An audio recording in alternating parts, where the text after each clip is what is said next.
नमस्कार, राम राम भैया। जय माता दी, जय सीताराम, जय माँ भवानी। देहाती मंत्र में आपका हार्दिक स्वागत है। दोस्तों, आज आपको मैं जानकारी दूंगा भैया शत्रु की दुकान बांधने के बारे में, शत्रु के मकान बांधने के बारे में, शत्रु के खेत खलिहान बांधने के बारे में, शत्रु का रोजगार बांधने के बारे में। दोस्तों, आप लोगों के भैया काफ़ी मेरे पास कमेंट आए थे कि गुरुजी कुछ शत्रु की दुकान बांधने वाला कुछ शमशान मंत्र दो। तो भैया आज ऐसी जानकारी आज आपके सम्मुख है। दोस्तों, मैं राजवीर सिंह भगत जी आपसे भैया विनती करता हूं, जो पहली बार भाई इस चैनल पर आए हैं वो इस चैनल को सब्सक्राइब कर लें, बगल वाली घंटी को दबा लें ताकि नई जानकारी आपके पास तुरंत पहुंचती रहे। तो भैया वीडियो करते हैं प्रारंभ। दोस्तों, यह क्रिया बहुत ही उग्र और विनाशक है। दोस्तों, मैं केवल आपको इस जानकारी के उद्देश्य से दे रहा हूं, किसी का गलत नहीं करना भैया, क्यों ऐसा करना महाघोर पाप है। दोस्तों, यह क्रिया बहुत ही उग्र और भयानक है। इस क्रिया को करने के लिए आपको कुछ सामग्री की आवश्यकता होगी, वो आगे बताऊंगा। लेकिन भैया आपका दुश्मन बहुत ही ताकतवर हो, शक्तिशाली हो, उसने आपका घर, रोजगार, धन संपत्ति सब कुछ बांध दिया हो, तो भैया तभी इसका प्रयोग करना। अन्यथा भैया किसी भले मानस आदमी को सताने में भैया महाघोर पाप है। ऐसा कदाप न करें भैया। तो दोस्तों, यह मंत्र प्रथम आपको जागृत करना होगा। इसके लिए आपको चाहिए एक डाब का आसन, उसका आसन और एक रुद्राक्ष की माला। और भैया इसमें आपकी सामग्री लगेगी वो हवन धूप, लोबान धूप और गूगल धूप। तीनों धूपों को मिला लें और उसमें थोड़ा सा गोला, इंद्रजौ, काले तिल, थोड़ी सी लौंग, इलायची और काली मिर्च उसमें डाल दें। इस प्रकार से वो आपकी हवन सामग्री बनके तैयार हो जाएगी। दोस्तों, मंत्र एक है लेकिन इसके काम अनेक हैं। मैं आपको सारी विधि आगे बता दूंगा। दोस्तों, फिर आपको जाना है किसी शमशान एरिया में, जहाँ शमशान हो या निर्जन स्थान हो, गंगा जी, जमुना जी या कोई भैया और कोई नदी या कोई नहर। एकांत भाषा होना चाहिए भैया, बिल्कुल एकांत जगह होनी चाहिए। वहाँ पर शोर गोल हल्ला का कोई जरूरत नहीं होनी चाहिए बिल्कुल, क्योंकि ये गुप्त क्रिया है और गुप्त जगह पर की जाती हैं। दोस्तों, अग्नि लगाने के लिए आपको चाहिए भैया कंडा की आँच। कंडा नहीं है आपके पास तो पीपल की लकड़ियाँ कहीं से तोड़ लें, और भाई सूखी लकड़ियाँ होनी चाहिए। उसमें अग्नि लगा के आपको केवल हवन करना है। दोस्तों, कोई भी मंत्र जागृत करो, साधना करो, उसमें गुरु मंत्र का बहुत ही अच्छा मंत्र प्रभाव पड़ता है। गुरु मंत्र का उसमें अत्यंत जाप करना अत्यंत आवश्यक है। प्रथम आपके गुरु ने जो गुरु मंत्र दिया है उसको आपको 1 से 8 बार प्रथम जागृत करना होगा, मतलब जप करना होगा उसका। जप करते ही पहले आपको भगवान श्री गणेश का ध्यान करना होगा। आपके गुरु ने दिया होगा मंत्र। फिर आपको जो कि गुरसट बोलते हैं, जो प्रथम मंत्र गुरु जी देते हैं, वो मंत्र का 1 से 8 बार जाप करना होगा। भैया जब उन दोनों मंत्रों का जाप हो जाए तब पीछे इस मंत्र का आपको जाप करना होगा। दोस्तों, गणेश मंत्र आपके पास नहीं है तो भैया ओम श्री गणेशाय नमः, ओम लंबोदर नाथाय नमः, इस प्रकार से उच्चारण कर देना है आपको। जातना है मतलब 21 बार गुरु मंत्र और 21 बार गणेश मंत्र। और अपने कुल देवी देवता से ध्यान करके कहना है, देवता तो हे प्रभु, और कोई माँ हो, मैया हो तो भैया हे माँ, मैं इस मंत्र को जागृत करना चाहता हूँ। और भैया प्रथम अपने गुरु को प्रणाम करके गुरु को नमस्कार करके और तब इस क्रिया को करना चाहिए।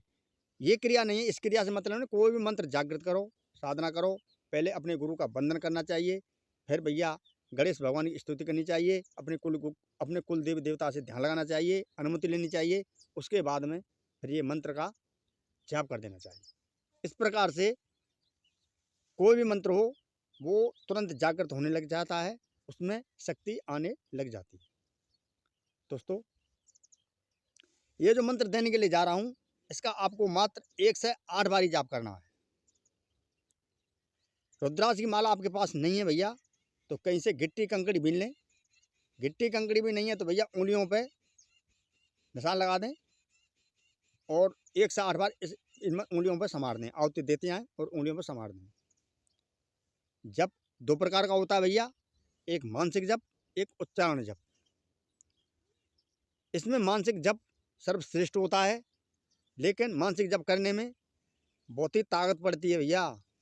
इसीलिए उच्चारण जप कर लो, कोई बात नहीं है, लेकिन आवाज़ बाहर मुख से नहीं आनी चाहिए, केवल आपके होठ ही होठ चलने चाहिए। दोस्तों, वो मंत्र इस प्रकार है भैया, मंत्र बता देता हूँ, उसके बाद मैं आपको विधि बताऊँगा। वो मंत्र इस प्रकार है: आन बांधूँ बाण बांधूँ, शत्रु की दुकान बांधूँ, घर परिवार बांधूँ, रोजगार बांधूँ, खेत खलियान बांधूँ, मेरे बांधे न बंधे तो रक्त चंडी की दुआई, शमशान मसानी की दुआई, सतगुरु के बंदों पार। मंत्र एक बार से और बोले देता हूँ भैया। आन बांधूँ बाण बांधूँ, शत्रु की दुकान बांधूँ, घर परिवार बांधूँ, रोजगार बांधूँ, खेत खलियान बांधूँ, मेरे बांधे न बंधे तो रक्त चंडी की दुआई, शमशान मसानी की दुआई, सतगुरु के बंदों पार। दोस्तों, जब आपका ये मंत्र जागृत हो जाए पूर्ण रूप से, इसमें एक मंत्र और है अलग से, मंत्र को चेक करने वाला मंत्र, कि हमारा मंत्र जागृत हुआ है कि नहीं हुआ है। वो मंत्र आपको तुरंत बता देगा। इसलिए अगर आप लोगों का भी कमेंट आए भैया मेरे पास ज़्यादा लोगों के, तो उस मंत्र को मैं अगले वीडियो में बता दूंगा। दोस्तों, आपको करना है, यहाँ पर केवल बात हो रही है शत्रु की दुकान बांधने बारे में, लेकिन विधि आपको सारी बताऊंगा। तो दुकान बांधने के लिए आपको करना है थोड़ी सी राई और शमशान की भस्म, इन दोनों को मिक्स कर लेना है भैया किसी पन्नी में। ध्यान रहे, शमशान की भस्म घर पे कदाप नहीं लेके आनी है, अपने घर से बाहर एकांत जगह में। और शमशान की भस्म लेने के लिए आप जाएं तो शरीर सुरक्षा मंत्र अत्यंत आवश्यक है भैया, क्योंकि वहाँ पर खराब शक्ति निवास करती हैं। इसीलिए शरीर की बंधन करके और जब उसमें से मिट्टी उठाएं, उसकी इजाज़त लेकर शमशान की, उससे कहना है कि हे शमशान बाबा, मैं आपकी थोड़ी सी मिट्टी उस काम के लिए जो मैं लेके जा रहा हूँ, मेरा काम वो सफल हो। इस प्रकार से मिट्टी उठानी चाहिए। अकस्मात मिट्टी भी नहीं उठानी चाहिए भैया। ऐसे कोई जड़ी रूखड़ी हो, कोई भी कुछ भी हो, किसी को आप दवाई देते हो, तो प्रथम जो पत्ते तोड़ें, जड़ उखाड़ें, तो उस पेड़ से विनती करनी चाहिए कि हे भैया वृक्षराज, मैं आपसे विनती करता हूँ, मैं फलाने रोग के लिए इस दवाई को लेके जा रहा हूँ, और मेरी जो मैं आपकी दवाई बनाऊंगा वो सफल हो जाए और उसका रोग दूर हो जाए। इस प्रकार से उच्चारण करके, ऐसा करने से कोई पाप नहीं लगेगा भैया, और आराम से आपकी औषधि भी फलदायक हो जाएगी। तो दोस्तों, शमशान की भस्म लेकर और थोड़ी सी उसमें राई मिलाकर इस मंत्र द्वारा आपको 1 से 8 बार उच्चारण करना है, वो भी घर से बाहर। अपने घर में तो कदाप शमशान की राख लेके नहीं आनी है। दोस्तों, अगर दुकान बांधनी है तो चुपके से उस राख को और उस मतलब जो है कि राई को, दोनों को मिक्स करके उसके दुकान के आगे आपको डाल देना है, हल्का सा, बिल्कुल बेमालूम, ज़्यादा नहीं, हल्का सा। इसके प्रभाव से कुछ ही दिनों में वो दुकान बिल्कुल बंद हो जाएगी और उसका ताला लग जाएगा। लेकिन ऐसा करना भैया महाघोर पाप है, ऐसा कदम मत करना। क्योंकि आप लोगों के काफ़ी कमेंट आए थे भैया इतनी भयंकर जानकारी मैं इसलिए दे रहा हूँ, नहीं तो कोई ज़रूर नहीं था।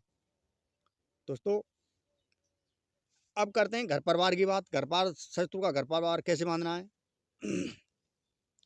तो उसके लिए चाहिए आपको उल्लू के पंख और शमशान की भस्म। उल्लू के पंखों को आपको जला के राख कर लेनी है और उसमें थोड़ी शमशान की भस्म मिला देनी है। और एक पंख और चाहिए, कोए का पंख, कौआ का पंख, उसको भी जलाकर उसकी भस्म कर देनी है। तीनों भस्मों को मिलाकर इसी मंत्र से 21 बार अभिमंत्र करके और भैया शत्रु के आपको दरवाजे पर डाल देना है। दोस्तों, कोई भी तांत्रिक की ताकत नहीं है कि फिर उसको घर को खोल जाए, उसका घर का सर्वनाश हो जाएगा। तीसरी विधि, खेत खलियान बांधना है। खलियान खेत बांधना है या किसी का बगीचा बांधना है, तो दोस्तों उसमें लगते हैं उड़द और पीली सरसों, दोनों को इस मंत्र से अभिमंत्र करके और भैया किसी का खेत बांधना हो तो उसके खेतों में आपको छिड़काव करना होगा। जैसे गेहूं और सरसों बेते हैं, मुलाये बेते हैं, इस प्रकार से हल्का हल्का कहीं पर पड़े कहीं पर नहीं पड़े, इस प्रकार से उसकी जमीन बिल्कुल बन जाएगी। और भैया उसमें पैदा होना कम धीरे धीरे धीरे कम हो जाएगा। 3 साल के अंदर अंदर तो उसमें कुछ नहीं होगा भैया, धीरे धीरे एक साथ नहीं होगा। आपने उसका खेत बांध दिया तो फसल आधी होगी, दूसरे साल में और आधी होगी, 30 साल में तो उसमें कुछ नहीं होगा। तो दोस्तों, ऐसा करना भैया माग और पाप है। आप लोग जैसे कमेंट आते हैं उस प्रकार से मैं आपको जानकारी देता रहता हूं भैया। और अब मैं वीडियो को यहीं पर करता हूं विराम। सब भैया को मैं हाथ जोड़ के राम राम, राम राम भैया, राम राम, जय माता दी, जय सीताराम, राम राम भैया।